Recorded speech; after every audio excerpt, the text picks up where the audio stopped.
Localizada no extremo nordeste de Portugal, bem no alto das grandes falésias que se debruçam sobre o Rio Douro, ergue-se uma importante cidade, a de Miranda do Douro.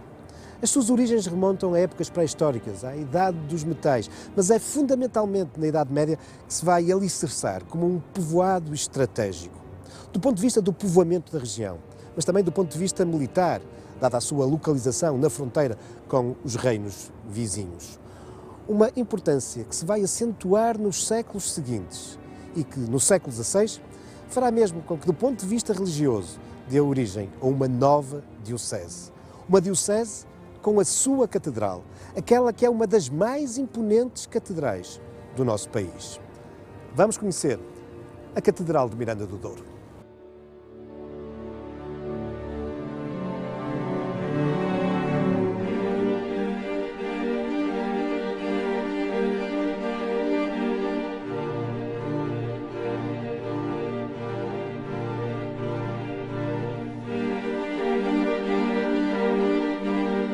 Embora os vestígios arqueológicos detectados nesta plataforma que se prolonga até às margens do Douro nos atestem de uma ocupação humana desde épocas pré-históricas, desde a Idade dos Metais, a verdade é que os documentos escritos mais antigos que se referem aqui a um povoado são já da Idade Média, do reinado de Dom Dinis. É, aliás, este monarca que reconhece claramente a importância estratégica de Miranda do Douro, a sua importância para o povoamento, a sua importância militar.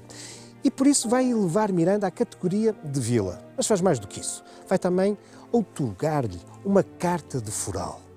E vai mandar construir um castelo ou reconstruir uma eventual fortaleza que aqui já existisse. E vai igualmente mandar cercar o povoado por uma extensa muralha. Uma muralha que, em grande medida, ainda hoje podemos contemplar.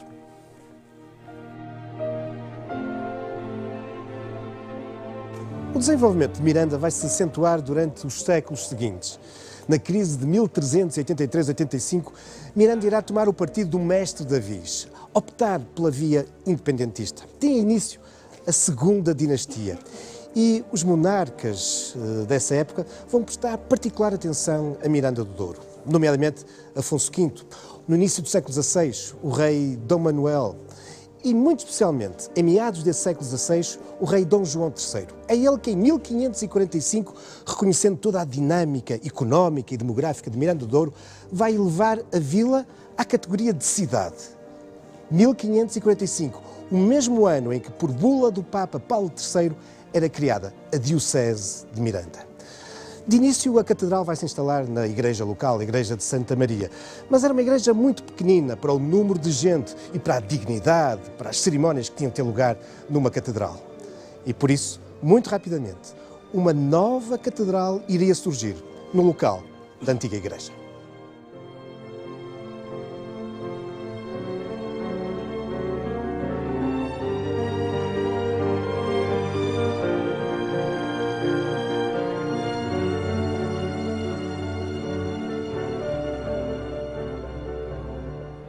7 anos depois da criação da Diocese, ou seja, em 1552, eram abertos os alicerces, lançava-se a primeira pedra da Catedral.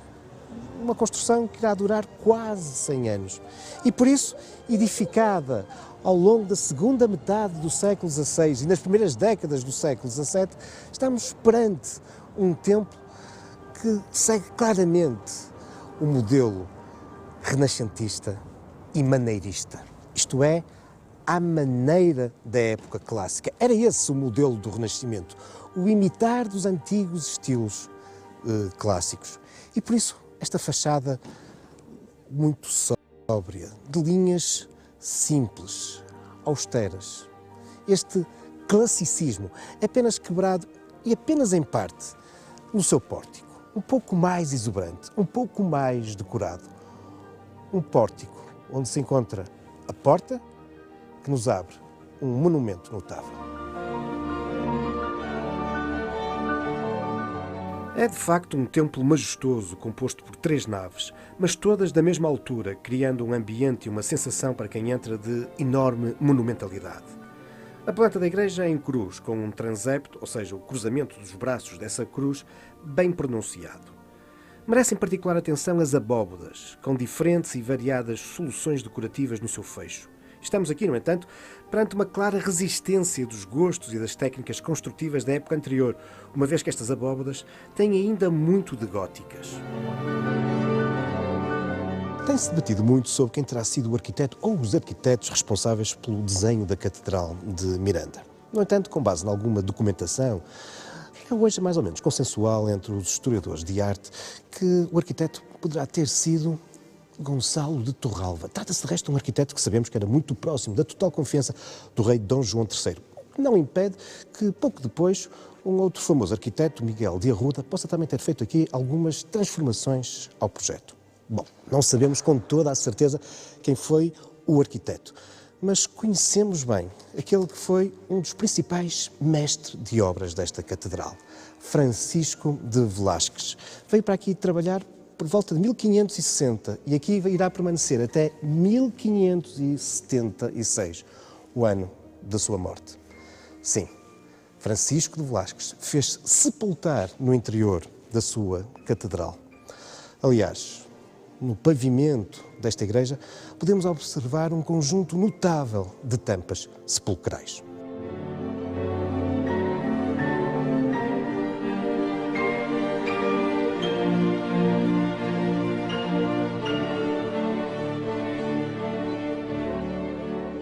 A arte renascentista e maneirista da segunda metade do século XVI e inícios do XVII, ou seja, coincidente com o período de construção da catedral, é bem evidente em alguns dos seus retábulos. Caso de São Bento, datado de 1561, e muito especialmente do monumental retábulo do altar-mor, produzido entre 1610 e 1614. Estamos aqui perante um património excepcional, uma obra-prima do escultor espanhol Gregorio Hernández, coadjuvado por Francisco Velázquez.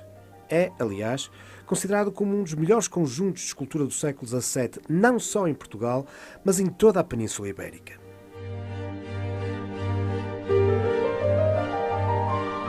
A forte influência espanhola, tão notória no altar-mor, não é por acaso.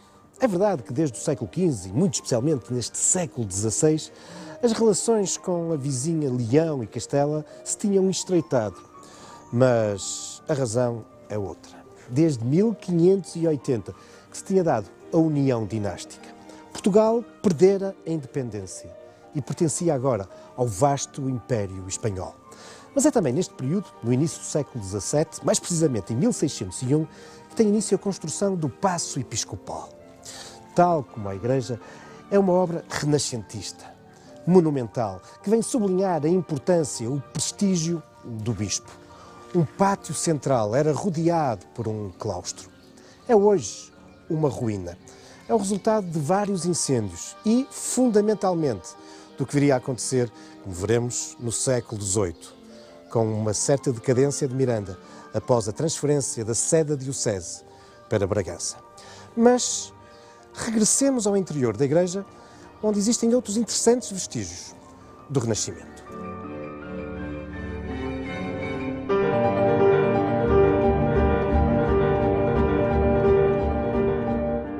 Com efeito, no interior da catedral, podemos observar também dois notáveis retábulos maneiristas, mas que pela abundância do ouro e de alguma decoração já exuberante, nos vão anunciando o barroco que se aproxima. São os retábulos de Santo Amaro e este, o retábulo das relíquias, porque aqui se guardavam muitas das relíquias oferecidas por bispos e nobres devotos da catedral. Mas gostava de chamar a vossa atenção aqui para um pormenor, para esta pintura de Santa Catarina. É porque existe aqui um enorme simbolismo. Diz a tradição que este rosto não é propriamente o de Santa Catarina, mas de uma outra Catarina. A rainha Dona Catarina, a esposa do rei Dom João III. Esse rei que tinha sido tão importante para Miranda com a criação da cidade, da diocese, um dos responsáveis pela construção desta catedral. Um rei poderoso, que de resto está também representado no outro retábulo, no retábulo de Santo Amaro.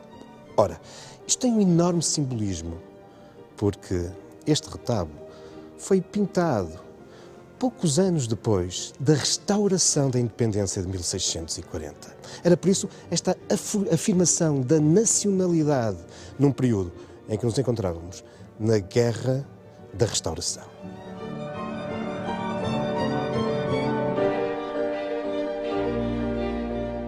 A restauração da independência em 1640 irá, de facto, arrastar uma longa guerra de 28 anos, até 1668. Algo que vem adensar um período de crise que já se fazia sentir em Miranda ao longo do século XVII e que se arrastará até os inícios do século XVIII. De facto, para lá da guerra, uma série de maus anos agrícolas tinham arrastado também consigo fomes, pestes. Por exemplo, em 1631, uma epidemia tinha sido responsável pela morte de mais de 1/3 da população do concelho de Miranda. Mas quando chegamos aos inícios do século XVIII, uma nova guerra irá envolver Miranda. A Guerra da Sucessão Espanhola. Marca, de alguma forma, o definitivo declínio do Império Espanhol. Portugal faz parte de uma aliança com a Alemanha e a Inglaterra para combater a Espanha. E é nesse contexto que Miranda é atacada, é saqueada e será ocupada. São épocas terríveis que terminarão em 1711, quando o exército português, comandado por João de Noronha, consegue retomar Miranda para o lado português. Toda a guarnição espanhola ficará prisioneira. E é nessa época que irá surgir a lenda daquele que se vai tornar num dos principais ex-libris de Miranda do Douro, o Menino Jesus da Cartolinha.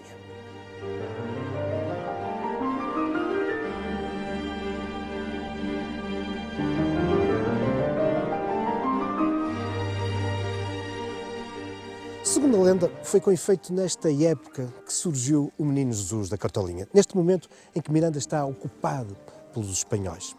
Nesta narrativa tradicional, não foi o exército de João de Noronha que libertou a cidade. Não, foi a própria população que se revoltou contra a ocupação espanhola. E tudo porque aqui, na muralha, vai surgir um menino, um jovem fidalgo vestido de cavaleiro, que vai exortar as gentes de Miranda a revoltarem-se contra os espanhóis. E os seus apelos são de tal forma tocantes que as pessoas começam a sair de suas casas, com as alfaias agrícolas, com varões, com algumas armas, e conseguem, com efeito, colocar em fuga os espanhóis que até aí dominavam a cidade. E durante todos estes momentos, o menino fidalgo vai surgindo, ora no alto da muralha, ora pelo meio das ruas do povoado, exortando, investindo, apelando à revolta das gentes.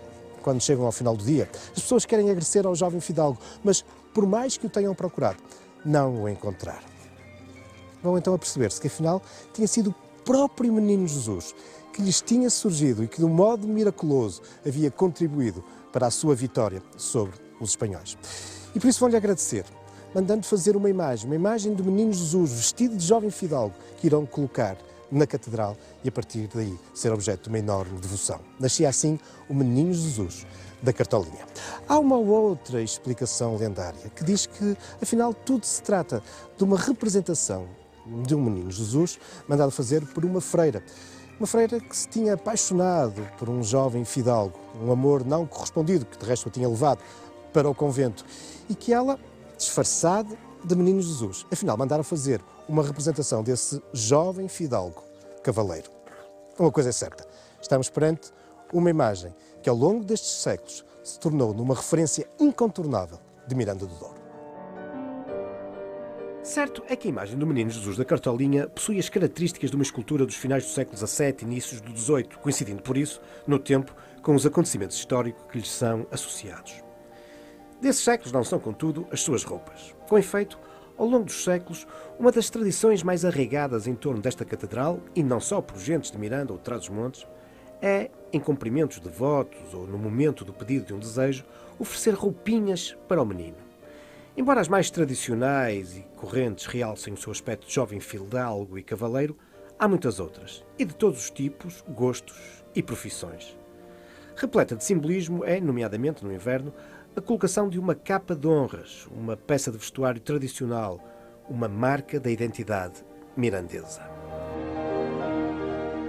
E a Cartolinha? Bom, Essa, evidentemente, não é do século XVII ou XVIII, datará do século XIX e terá aqui chegado como mais um dos adereços com que o menino foi presenteado. Mas ela tem um enorme significado histórico. Esta cartola, de gentleman inglês ou de enriquecido homem de negócios, vem sublinhar que, nesse século XIX, os tempos eram já outros.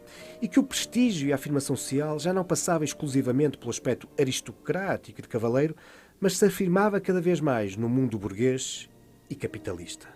E a verdade é que a cartolinha veio para ficar. Em 1762, Miranda do Douro sofre um novo ataque espanhol, devastador. Nos seus bombardeamentos sobre o castelo, o inimigo consegue acertar no paiol, onde se encontravam 500 barris de pólvora. As marcas da explosão são ainda hoje evidentes. Uma explosão que provocou mais de 400 mortos. Era também o início de um longo período de decadência para Miranda do Douro.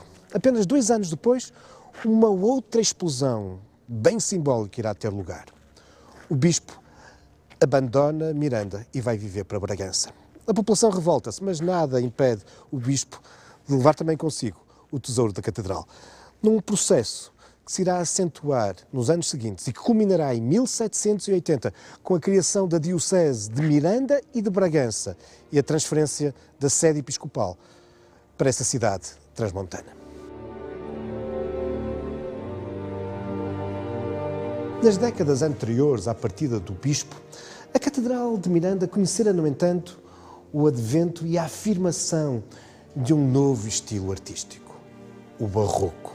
Cénico, teatral, rico, exuberante. É isso mesmo que podemos contemplar nesta capela e no seu retábulo, Santíssimo Sacramento.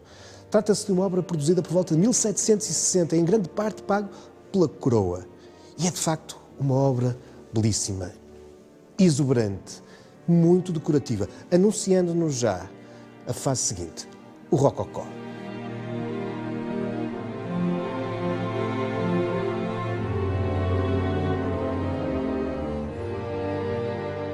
No período barroco, há outros motivos que, pela sua importância artística e patrimonial, merecem atenção.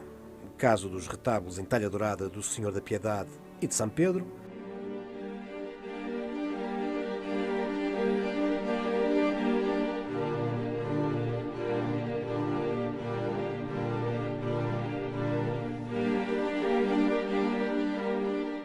das exuberantes pinturas nos arcos das ábsides, que sabemos serem de 1729,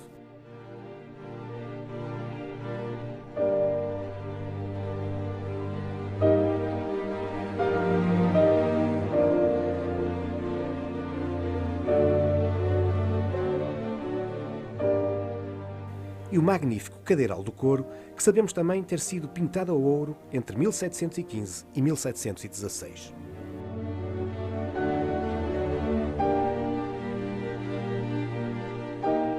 Mas há nesta catedral muitos outros motivos de interesse histórico e patrimonial. Por exemplo, aqui na sacristia podemos contemplar 12 quadros que representam outros tantos meses do ano. É um calendário, uma obra notável da transição do século XVI para o século XVII e que está associado à escola de pintura flamenga. É uma obra verdadeiramente excepcional, pintada com grande mestria por um artista que claramente possuía grande técnica, nomeadamente de retrato. Pintada de um modo colorido e com grande naturalidade, estes quadros associam os diferentes meses do ano a tarefas agrícolas específicas e que eram seguramente do conhecimento dos agricultores e pastores da Europa, incluindo, como é óbvio, os destas terras de Miranda. Mas, para lá de objeto decorativo, este calendário deveria ter também uma função informativa e até pedagógica. Objeto de uma recente intervenção de restauro, esta obra-prima juntou-se assim a um outro conjunto de intervenções de conservação e de investigação realizados recentemente, devendo merecer referência também os trabalhos de pesquisa em torno de um volumoso livro de música da transição dos séculos XVI para XVII, que revelou tratar-se de uma obra de Diego de Brosenha. Estamos a falar de um dos mais conceituados compositores litúrgicos do seu tempo, que foi mestre de capela em catedrais relevantes como a de Ourense, Oviedo, Burgo e Zamora. Obras de conservação estrutural no edifício, bem assim como o restauro de um conjunto notável de pinturas, foram igualmente concretizadas nestes últimos anos no âmbito do programa Rotas das Catedrais.